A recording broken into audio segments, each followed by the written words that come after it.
Hello दोस्तों, NCERT M point में आपका स्वागत है। और आज हम बात करेंगे क्लास 12 उत्तराखंड बोर्ड के केमिस्ट्री के मोस्ट इंपोर्टेंट क्वेश्चन के बारे में। तो चैप्टर फर्स्ट है आपका सॉलिड स्टेट।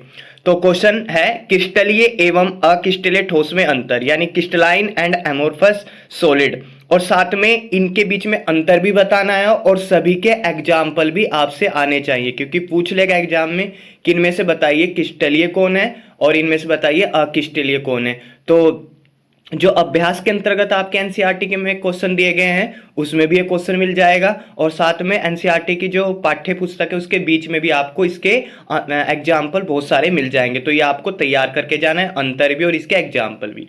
क्रिस्टलीय ठोसों के वर्गीकरण, क्रिस्टलीय ठोसों का वर्गीकरण कौन कौन से होते हैं क्रिस्टलीय ठोस? आणविक ठोस होता है आपका, आयनिक ठोस होता है, धात्विक ठोस होता है, सहसंयोजक ठोस होता है।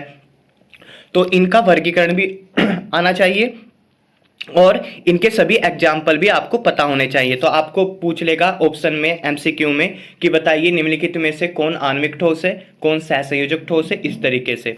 तो एकक कोष्टिका को अभिलक्षणिक करने वाले पैरामीटर बताइए। जो यूनिट सेल है उसको कैरेक्टराइज्ड करने के लिए जो पैरामीटर यूज होते हैं वो बताइए। तो जो कोर की लंबाई होती है वो एबीसी लेते हैं और जो एंगल बनता है वो अल्फा बीटा गामा होते हैं। तो करने वाले पैरामीटर के नाम लिख देना और टोटल कितने होते हैं? 6 होते हैं।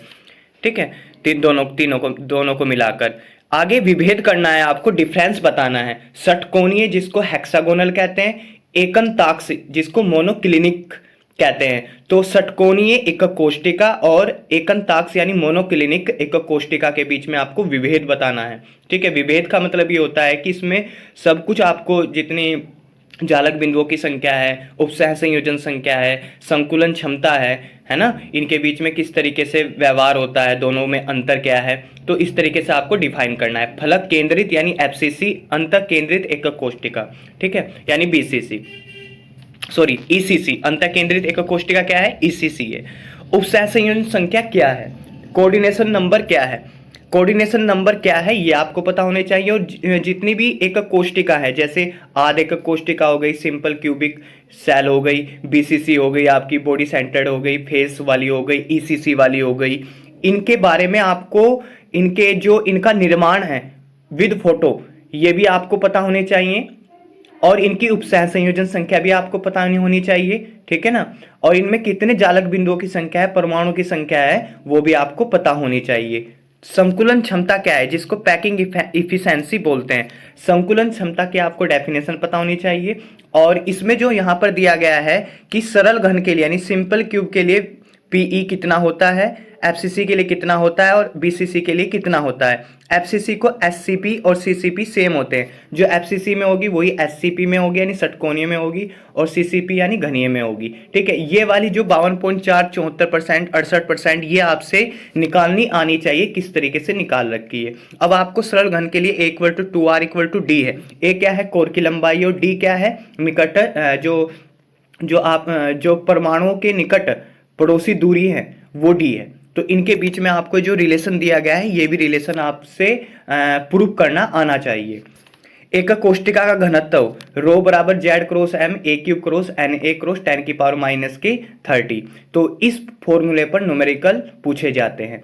आगे जो क्वेश्चन 9 है, यदि अष्टफलकीय रिक्ति की त्रिज्या आर हो तथा निविड़ संकुलन में परमाणु की त्रिज्या कैपिटल आर हो तो आर एवं आर के मध्य संबंध क्या होगा? ठीक है, ये आपसे आना चाहिए। कांच को अतिस्थिति द्रव क्यों माना जाता है? विभेद करिए। षटकोणीय निविड़ संकुलन और घनीय निविड़ संकुलन में आपको विभेद करना है। क्रिस्टजालक और एकक कोष्टिका, इनकी सभी की परिभाषा भी आनी चाहिए और इनके बीच में अंतर भी आपको पता होना चाहिए। चतुष्फलकीय रिक्त क्या है?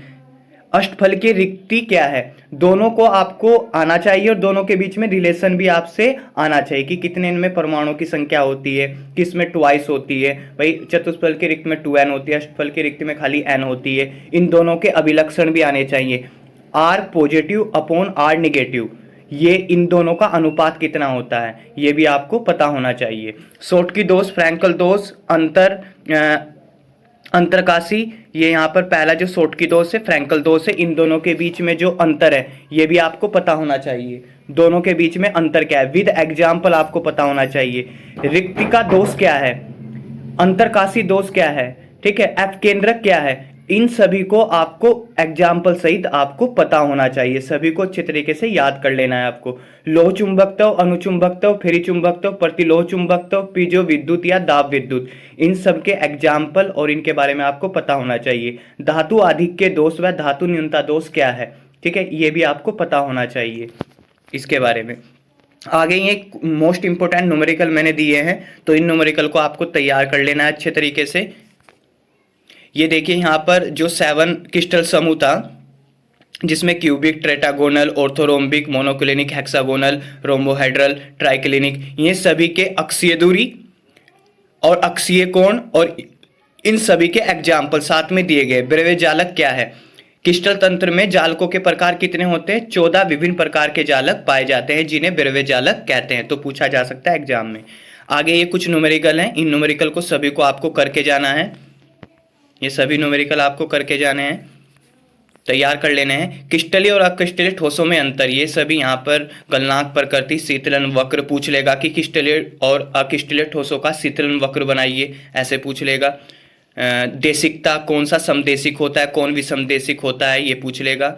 अवयव कणों की संख्या किसमें दीर्घ परास होती है, किसमें लघु परास होती है, ये पूछ लेगा, तो आपको ये सब आना चाहिए। आगे चारों प्रकार के ठोस और उनके गुण, यहाँ पर मैंने ये पीडीएफ दे दी है आपको, चारों प्रकार के ठोस और गुण, इनके साथ में एग्जाम्पल भी, आयनिक, धात्विक, सहसंयोजक या नेटवर्क। इसके बाद यहाँ पर उपरोक्त तीनों प्रकार की एक कोष्टिका में परमाणु की गणना को सारणिक में दर्शाइए, तो ये सभी के सभी पूछ लेगा कि अंतः केंद्रित घनीय में परमाणु की कुल संख्या कितनी है, फलक केंद्रित में घनीय परमाणु की संख्या कितनी है, और ये आपसे आनी भी चाहिए, तो यहाँ पर निकाली भी हुई है, ठीक है। ये न्यूमेरिकल है जो कोरों की लंबाई के बीच में न्यूमेरिकल जो डेरिवेशन बोला हूँ न्यूमेरिकल आते हैं, ये सभी न्यूमेरिकल फॉर्मूले बेस पर है, तो आपको तैयार कर लेने। एक कोष्टिका के घनत्व पर न्यूमेरिकल है ये वाले, तो ये सभी आपको अच्छे से तैयार करके जरूर जाने हैं, ठीक है। ये वाले देखो, जितनी मेरे से हेल्प हो रही है मैं उतनी हेल्प आपकी पेपर तक करूँगा। ये तत्व के परमाणु द्रव्यमान की गणना, एक कोष्टिका की प्रकृति का निर्धारण कि कौन सी बीसीसी है वो एफसीसी है, तो उस पर न्यूमेरिकल आराम से फॉर्मूला अप्लाई करना और आपकी समझ में आ जाएगा, ठीक है। जैसे यहाँ पर Z=2 आया तो एक कोष्टिका में 2 परमाणु है, अतः यह अंतः केंद्रित प्रकृति है, ठीक है, बीसीसी टाइप की है। और यदि अंत आ जाए, अदत या आ जाए, तो वो ईसीसी होता है। आगे देख लेते हैं, ये लिखा हुआ है यहाँ पर, कुछ क्रिस्टलों में शॉर्टकी और फ्रैंकल दोनों दोष पाए जाते हैं, जैसे AgBr। फ्रैंकल दोष की अपेक्षा शॉर्टकी दोष बनने के लिए फ्रैंकल दोष की अपेक्षा बहुत कम ऊर्जा की आवश्यकता होती है, मतलब शॉर्टकी दोष बनने के लिए फ्रैंकल दोष की अपेक्षा बहुत कम ऊर्जा की आवश्यकता होती है। पूछ लेगा कि दोनों में से ऊर्जा की कम आवश्यकता किसमें होती है, तो शॉर्टकी दोष बनने के लिए।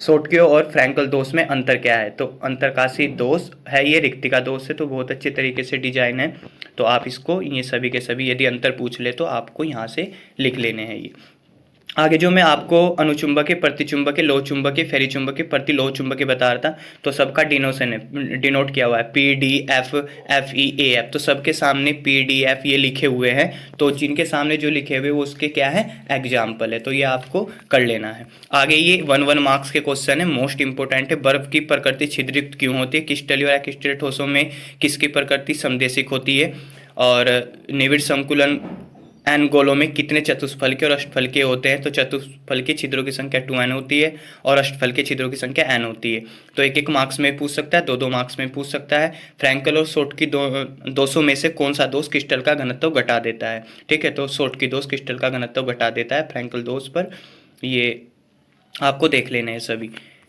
तो मोस्ट इंपोर्टेंट है, सभी आपको देख लेने हैं। जितने मैंने बताए इतना कर ले जाए ये आप, और साथ में मैं आपको बता दूं NCERT का जो पहला चैप्टर है ठोस अवस्था, उसके पाठ्य पुस्तक के और अभ्यास के प्रश्न सभी के सभी आपको पढ़ लेने हैं। टाइम आपके पास बहुत है, 7 दिन की छुट्टी आपको मिली हुई है इसमें, तो सभी के सभी आपको कर लेने, क्योंकि जिस तरीके से पेपर बनकर आ रहे हैं तो आपको एक थोड़ा सा अच्छे लेवल से आपको पढ़ाई करनी होगी। और साथ में 2015 से 2022 तक के सभी क्वेश्चन जितने भी आए हुए हैं वो सभी क्वेश्चन आपको लगा के जाने हैं। वैसे आपको कर लेने हैं ये सभी क्वेश्चन जितने भी हैं, ये सभी आपको कर लेने हैं यहाँ से, सभी मोस्ट इम्पोर्टेंट हैं, सभी आपको अच्छे तरीके से कर लेने हैं। सभी आपको अच्छे तरीके से कर लेने हैं। जैसे आधघनीय को कोष्ठिका में कणों की संख्या कैसे ज्ञात करते हैं, चित्र की सहायता से समझाइए। ये सभी क्वेश्चन आपको अच्छे तरीके से तैयार कर लेने हैं।